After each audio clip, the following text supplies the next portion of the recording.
കീരമ്പാറ പഞ്ചായത്ത് 3-ാം വാർഡിൽ ജനവാസ കേന്ദ്രത്തിന് നടുവിൽ കാട്ടാന. ശനിയാഴ്ച പുലർച്ചെ 2 മണിയോടെയാണ് കാട്ടാന എത്തിയത്. 70ഓളം വീടുകളുള്ള പ്രദേശത്തേക്കാണ് കാട്ടാന എത്തിയത്. നാട്ടുകാർ ബഹളം വച്ചതിനെ തുടർന്ന് ആന ഇവിടെ നിന്നും പോയി. കീരമ്പാറ പഞ്ചായത്ത് 3-ാം വാർഡ് കൃഷ്ണപുരം കോളനിയിലാണ് ഇന്ന് പുലർച്ചെ 2 മണിയോടെ കാട്ടാന എത്തിയത്. 70ഓളം വീടുകളുള്ള ജനനിബിഡമായ പ്രദേശത്തേക്ക് കാട്ടാന എത്തുന്നത് ഇത് ആദ്യമായിട്ടാണ്. അസ്വാഭാവികമായ ശബ്ദം കേട്ടുണർന്ന നാട്ടുകാരാണ് ആനയാണ് എത്തിയിട്ടുള്ളതെന്ന് തിരിച്ചറിഞ്ഞത്. ഇവിടെയുള്ള പുത്തൻപുര ജീമോൻ്റെ കോഴിക്കോട് ആന ചവിട്ടി നശിപ്പിച്ചു. പരിസരങ്ങളിലെല്ലാം തന്നെ ആന വന്നതിൻ്റെ കാൽപ്പാടുകളും ദൃശ്യമായിട്ടുണ്ട്. ഞാൻ ധരിച്ച ആനയാണെന്ന് എനിക്ക് ധാരണ ഇതായിരുന്നു. ആവാന്നാ എൻ്റെ ധാരണ പോയത്. ഇവിടെ ഒച്ചെടുത്തിട്ട് അവനൊന്നും വായു ഓർക്കൂല, മിണ്ടൂല്ല.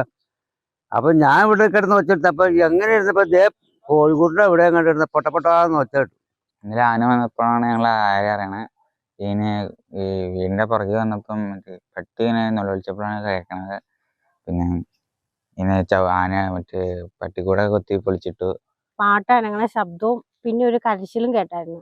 അപ്പം എൻ്റെ ഹസ്ബൻഡ് എൻ്റെ അടുത്ത് പറഞ്ഞു, ആനയാണെന്ന് തോന്നുന്നു, നിശ്ചയിച്ചിട്ട് വീട്ടിൽ വെട്ട ഇട്ടിട്ടുണ്ട്, ഒന്ന് ഫോൺ വിളിച്ചു നോക്കാൻ പറഞ്ഞു. അപ്പം ഞാൻ ഫോൺ വിളിച്ചപ്പോൾ ചേച്ചി കിട്ടിയില്ല. അപ്പോഴത്തേക്കും ചുറ്റും പുറമുള്ള എല്ലാവരെയും ചേച്ചി വിളിച്ചു പറഞ്ഞിട്ടുണ്ടായിരുന്നു. എല്ലാവരും കൂടെ കയറി ആന നിൽക്കുന്ന സ്ഥലത്തേക്ക് പോവുകയൊക്കെ ചെയ്തു. രാത്രി 1:30 ആയപ്പോഴേക്കും പട്ടിയുടെ പുറമായിട്ട് ഇറങ്ങി കഴിഞ്ഞപ്പോൾ ആനയുടെ നുള്ളിയും കേട്ടു. പുറമായിട്ട് ഇറങ്ങിയപ്പോൾ ഒരു ആനനെ കണ്ടു. വീടിൻ്റെ മുറ്റം വരെ വന്നു.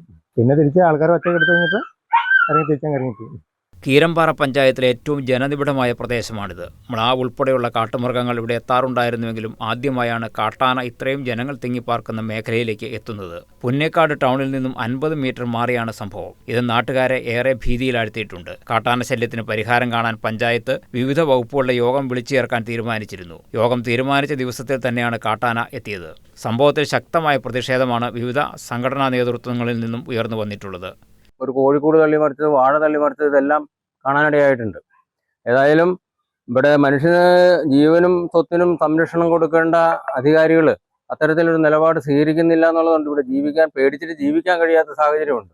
ഇതിനു മുമ്പ് തൊട്ടടുത്ത നാൾ വരെയാണെങ്കിൽ ഇവിടെ ആന വരുന്നത് അന്ന് ഉണ്ടായിരുന്ന MLA കുഴപ്പം കൊണ്ടാണെന്നുള്ള രീതിയിൽ കുറെ പ്രചരണം നടത്തിയിരുന്നു. പക്ഷെ ഇപ്പോഴത്തെ പുതിയ MLA കാണാൻ പോലും ഇല്ല എന്നുള്ളതാണ് പ്രത്യേകത. ഇവിടെ എന്തൊക്കെ വിഷയങ്ങളുണ്ടായാലും അങ്ങേര് ഇവിടെ വന്ന് ഈ കാര്യങ്ങൾ അന്വേഷിച്ച് പോകുന്നില്ല എന്നുള്ള കുറവ് വളരെ പ്രധാനമാണ്. കാര്യം എന്തു പറഞ്ഞാലും മുൻ MLA ഒരു വിഷയം ഉണ്ടായാൽ ആ സ്ഥലത്ത് എത്തുന്ന സ്വഭാവമെങ്കിലും ഉണ്ടായിരുന്നു. അതുപോലും ഇപ്പോൾ കാണിക്കുന്നില്ല. വനം വകുപ്പുമായി ബന്ധപ്പെട്ടും കാര്യമായ നടപടികളൊന്നും തന്നെ ഉണ്ടാകുന്നില്ല. മറ്റേ കറണ്ട് വേലിയും കാര്യങ്ങളും ഒക്കെ ഇടുന്നുണ്ടെന്നുള്ള ആ രീതിയിലേക്ക് വരുന്നുണ്ടെന്ന്. പക്ഷെ ആനയെ നിയന്ത്രിക്കാൻ കഴിയുന്നില്ല. എല്ലാ സമയത്തും കളപ്പാറയിൽ എല്ലാ ദിവസവും രാത്രി ആനയുണ്ട്. ഒരു ദിവസം ഒഴിവ് വരുന്നില്ല. 2, 3, 4 ആന വരെ ആ നിലയ്ക്ക് കയറി വരുന്നുണ്ടെന്നുള്ളതാണ്. ഞങ്ങളുടെയൊക്കെ വീടിൻ്റെ അടുത്ത് ആന വന്ന് പോകുന്ന സാഹചര്യം ഒക്കെ ഉണ്ടായിട്ടുണ്ട്. ഞങ്ങളൊക്കെ വനത്തിനടുത്ത് താമസിക്കുന്ന ആളുകളാണ്. അപ്പോൾ അടിയന്തരമായി MLAയും ബന്ധപ്പെട്ട അധികാര സ്ഥാപനങ്ങളും വനം വകുപ്പും എല്ലാം ബന്ധപ്പെട്ടുകൊണ്ട് ഇതിന് അടിയന്തരമായി നടപടി ഉണ്ടാക്കി ജനങ്ങളുടെ ജീവനും സ്വത്തിനും സംരക്ഷണം കൊടുക്കണം എന്ന് അഭ്യർത്ഥിക്കുകയാണ്. മ്ലാവ്, കാട്ടുപന്നി തുടങ്ങിയ കാട്ടുമൃഗങ്ങൾ പരിസരത്തേക്ക് എത്തുമായിരുന്നെങ്കിലും ആദ്യമായിട്ടാണ് ആനയിവിടേക്ക് കടന്നുവരുന്നത്. പ്രശ്നങ്ങൾക്ക് പരിഹാരം കണ്ടെത്തിയില്ലെങ്കിൽ പഞ്ചായത്ത് ഉപരോധം അടക്കമുള്ള പ്രതിഷേധ പരിപാടികളിലേക്ക് നീങ്ങാനാണ് നാട്ടുകാരുടെ തീരുമാനം. News desk KCV news.